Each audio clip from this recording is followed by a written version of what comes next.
Halo, selamat malam. Nama saya Asdian Payuda. Saya mahasiswa S1 PJJ Manajemen.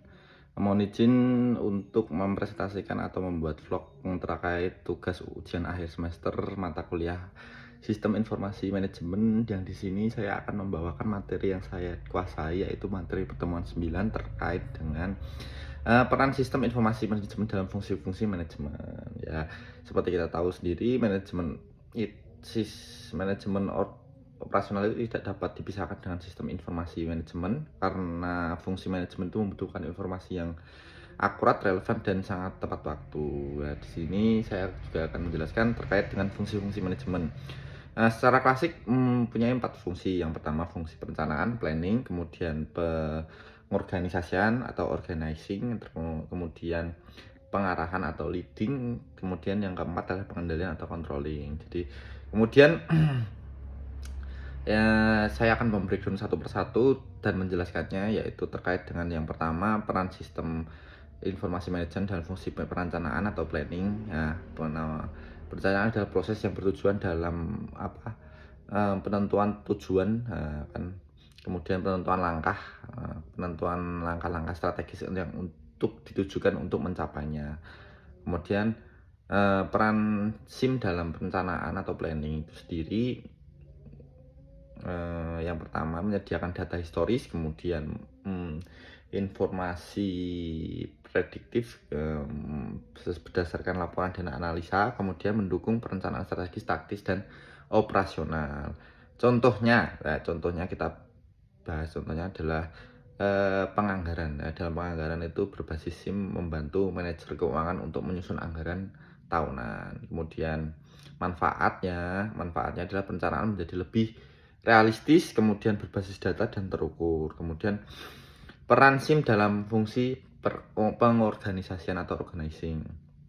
Pengertian dari pengorganisasian adalah proses mengatur sumber daya termasuk manusia, keuangan, teknologi agar tujuan dapat tercapai. Kemudian SIM membantu pengorganisasian melalui yang pertama penyedia informasi struktur organisasi, terus kemudian pengambilan tugas, kemudian integrasi data, dan mendukung koordinasi lintas fungsi organisasi. Contohnya ya, dalam pengimplementasian adalah sistem informasi SDM atau HARIS, ya, mengelola struktur jabatan, penempatan pegawai, hingga beban kerja. Kemudian manfaat utamanya organisasi menjadi lebih terkoordinasi dan efektif serta efisien. Kemudian peran SIM dalam fungsi pengarahan atau leading. Pengertian pengarahan berkaitan dengan upaya memimpin, memotivasi, dan mengarahkan karyawan agar bekerja sesuai tujuan organisasi. Kemudian peran SIM dalam pengarahan sendiri mendukung fungsi dengan menyediakan media komunikasi yang efektif, kemudian menyajikan informasi kinerja, mendukung transparansi akuntansi kerja. Contoh pengaplikasiannya atau implementasinya, dashboard kinerja pegawai yang digunakan pimpinan untuk memberikan umpan balik berbasis data. Manfaat utamanya, kepemimpinan menjadi lebih objektif, partisipatif, serta berbasis kinerja. Kemudian peran SIM dalam fungsi pengendalian atau controlling, ya.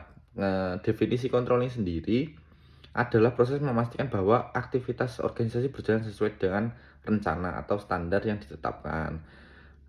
Nah, peran SIM dalam pengendalian atau controlling ini sendiri berperan dalam monitoring kinerja secara real time, kemudian pembandingan kinerja secara aktual dan standar, kemudian menyediakan laporan penyimpanan. Nah, contoh implementasinya atau pengaplikasiannya adalah sistem keuangan menyediakan laporan realistis anggaran via rencana. Kemudian manfaat utamanya sendiri pengendalian lebih cepat, akurat, dan responsif terhadap masalah, gitu kan. Nah, peran SIM dalam fungsi organisasi utama, ya. Kemudian SIM dalam manajemen sumber daya manusia, rekrutmen, seleksi berbasis sistem, kemudian penilaian kinerja, kemudian pengelolaan absensi, dan ya itu. SIM dalam manajemen keuangan sendiri itu punya fungsi pengelolaan anggaran yang seperti saya sebutkan tadi, analisis kas dan profitabilitas, kemudian pengendalian biaya audit internal. Contohnya itu banyak kayak yang digunakan sekarang itu ERP yang sering digunakan, ERP Finance Module. Kemudian SIM dalam pemasaran, namanya analisa pelaku konsumen, pelanggan, pelajari algoritmanya, kemudian perencanaan dan evaluasi strategi, kemudian apa ya, manajemen hubungan pelanggan gitu kan. Nah, sekarang peran SIM dalam manajemen operasional sendiri, perencanaan dan pengendalian produksi, kemudian manajemen persediaan dan rantai pasok. Contoh sistemnya itu manufacturing informasi sistem, SCM sistem itu ya. Jadi contoh sekarang yang sering dipakai.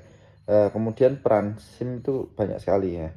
Nah, seperti apa ya, di perusahaan jasa logistik katakanlah.